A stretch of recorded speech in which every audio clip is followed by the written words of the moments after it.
Okay, so I have a question for you. How often do you go into Lowe's, Home Depot, a nursery, somewhere where you get mulch and wonder, hey, how is mulch made? Have you ever thought of that? Well, in this video, I'm going to show you exactly how mulch is made, taking it from trees to finished product. So let's go.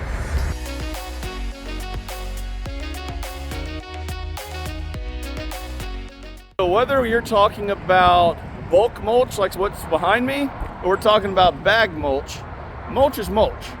Now, the process for making mulch is pretty much the same no matter where you go. Okay, so what are some of the benefits of mulching your flower beds? Well, besides the aesthetic part of it, changing how the flower beds look and how your house looks, the curb appeal and those things, a good thick layer of mulch, 2 to 3 inches, will generate heat, which will deter pests and help keep down weed growth. Okay, now there are different kinds of mulch. You have cedar mulch, hardwood mulch, you got the dyed mulches, you've got all kinds of blend of mulches, but they all start with what's behind me, trees. So what companies or homeowners will do is they'll cut down trees, they'll bring them in and they want to get rid of them. But instead of putting them in the landfill, the best place to take your trees or to take down trees is to a place like this, a mulching company. Now, for environmental purposes, this is the best way to dispose of trees. One, you're reutilizing the trees, we're recycling the trees, and they're not just going in a landfill to decompose and all that. We are actually reusing trees for a whole nother purpose, basically repurposing the trees. Once the company has a huge pile of trees, then they'll bring in a grinder, like that right there. Now, as you can see right here, they will load the trees into the grinder and it'll go through what's called the first grind. These tracks spin, pulls all the material into those teeth.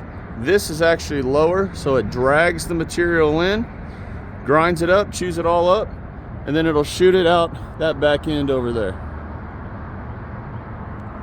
So that right there is how most grinders look. Now, of course, there's a million different ones of these, but the concept's all the same. Material gets pulled in, chewed up, and spit out.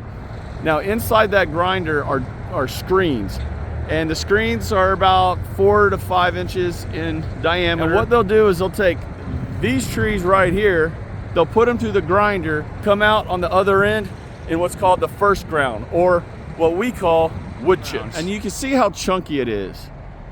You would not really want to use this kind of material for mulch. What this is mainly used for is erosion control.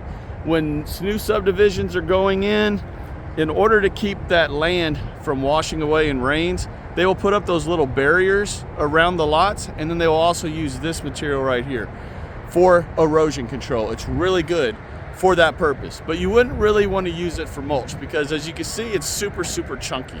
Once they're done with this pile behind us and they've created this huge pile of wood chips over here, what they'll do is then they'll go back through and regrind all of this behind me and turn it into this.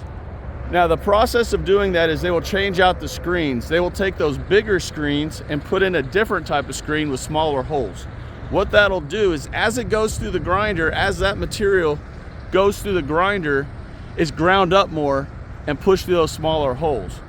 Then on the other end, you start getting this material right here. Okay, as you can see behind me, this material does not look at all like the wood chips. This is actually second ground hardwood mulch. This is a natural brown hardwood, no dyes, no chemicals, nothing's been added to this mulch. It's purely natural brown. And as you can see, this material looks totally different than that last material. This is what you would put in your flower beds, this material right here. This is considered a fine hardwood mulch because it's gone through the grinder twice and it is ready for flower beds. Once the material gets to this level right here, at least ground up twice, then it is considered mulch. And you could either buy it in bulk, like right here, or you can buy it in the bags. Either way, this is a finished product and ready to rock and roll. Now that I've explained wood chips, which is the first ground mulch, and hardwood, which is the second ground mulch, what are the dyed mulches? Well, the black dyed mulch that you see or the red dyed mulch that you see are literally this material that's behind me, the hardwood mulch, that's gone through a dyeing machine and dyed black or red. Now there's other types of mulches, like right behind me is a cedar mulch. This is a complete 100% cedar mulch. There's no extra different types of trees in this mulch. It is strictly cedar mulch. Pine mulches, which just add a level of acidity to your flower bed. So if you have a flower that really needs an acidic soil, you could add a pine mulch, pine bark mulch to the top, and that will help put the acidity into that soil. And y'all, that's pretty much the whole video right there. There's not a lot to the making of mulch. Everybody, if y'all enjoyed this video, do me a favor, share it, like it, and subscribe to this channel if you have not done so already. I know this wasn't a gardening video, but I thought it'd be interesting to show you all this side of gardening, because mulch is a part of gardening. Everyone take care, God bless. I hope y'all enjoyed this video. I'll talk to y'all again real soon.